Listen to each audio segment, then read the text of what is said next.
Baik, kita lanjutkan. Nah, kita sebelumnya sudah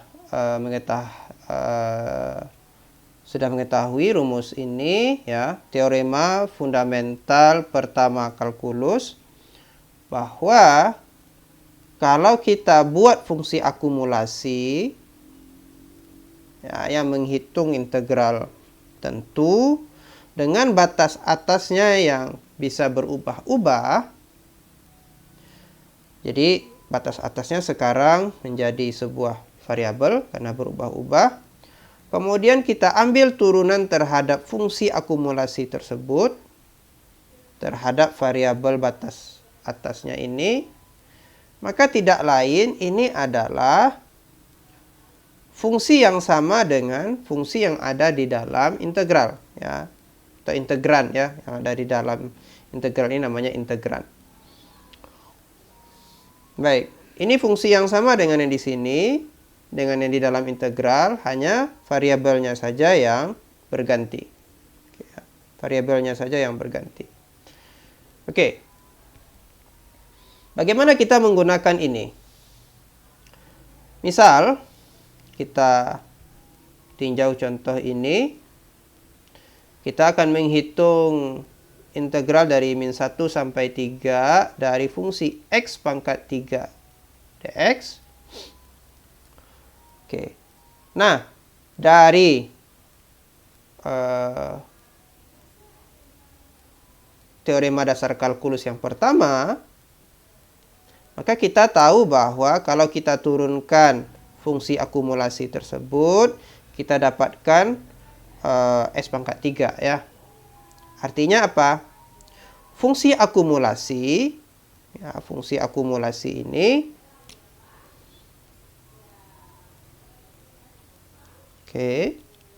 adalah antiturunan dari fungsi S pangkat 3.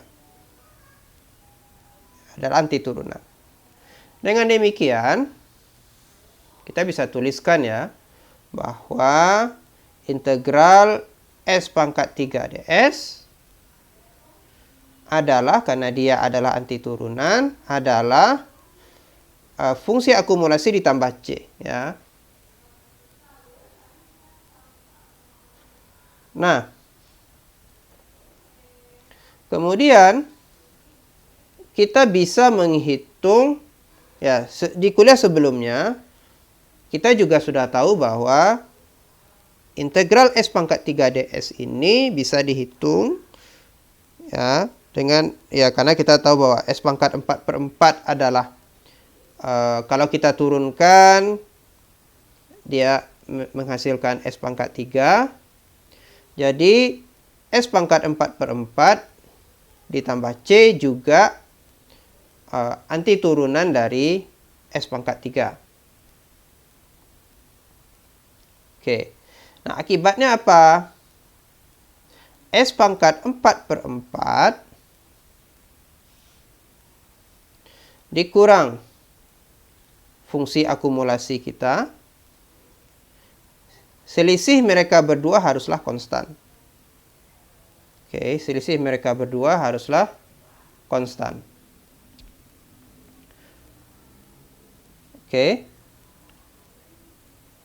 Nah, tapi kita tahu bahwa kalau kita masukkan F-1, ya, bisa masukkan min 1 ke dalam F, ya, artinya batas atas integral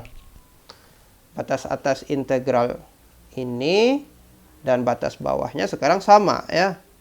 Oke, karena dia sama, maka kalau kita masukkan S sama dengan min 1, maka Fs-nya sama dengan 0. Oke, Fs-nya sama dengan 0 ketika S sama dengan min 1. Oke, nah ini kita bisa gunakan di sini sekarang. Jadi kita masukkan di sini min 1. Jadi min 1 pangkat 4/4. Kita masukkan ke sini min 1. Jadi min F min 1. Oke ya. Nah, akhirnya kita dapatkan C, yaitu C sama dengan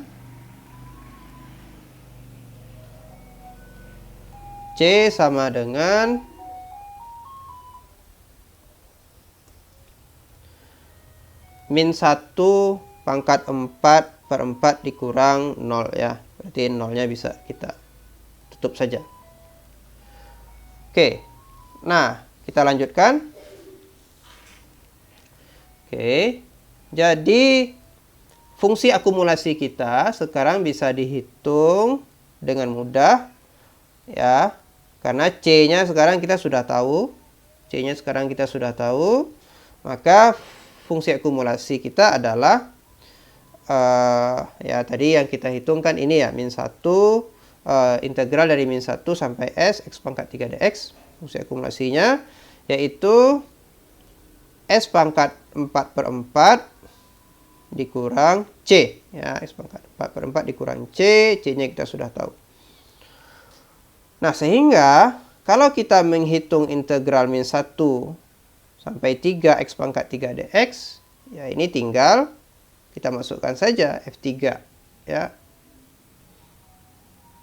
Yaitu ini adalah 3 pangkat 4/4 dikurang min 1 pangkat 4/4. Oke, perhatikan bahwa kalau kita tulis S pangkat 4/4 ini sebagai fungsi GS,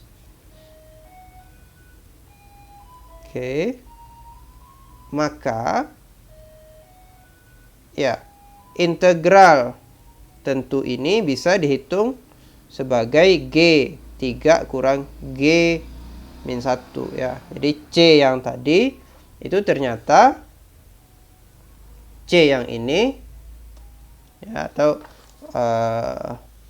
saya balik lagi ke halaman yang sebelumnya. C yang ini itu sama dengan G ya, ini tadi fungsi G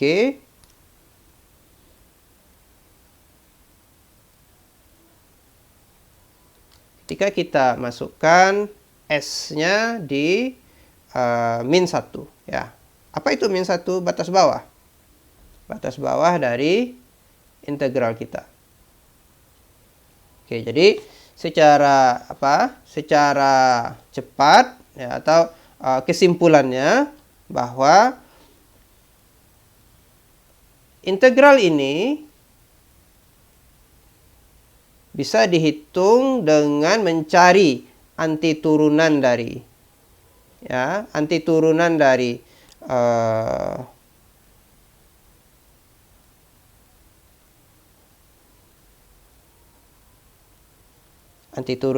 X pangkat 3 dulu kita cari.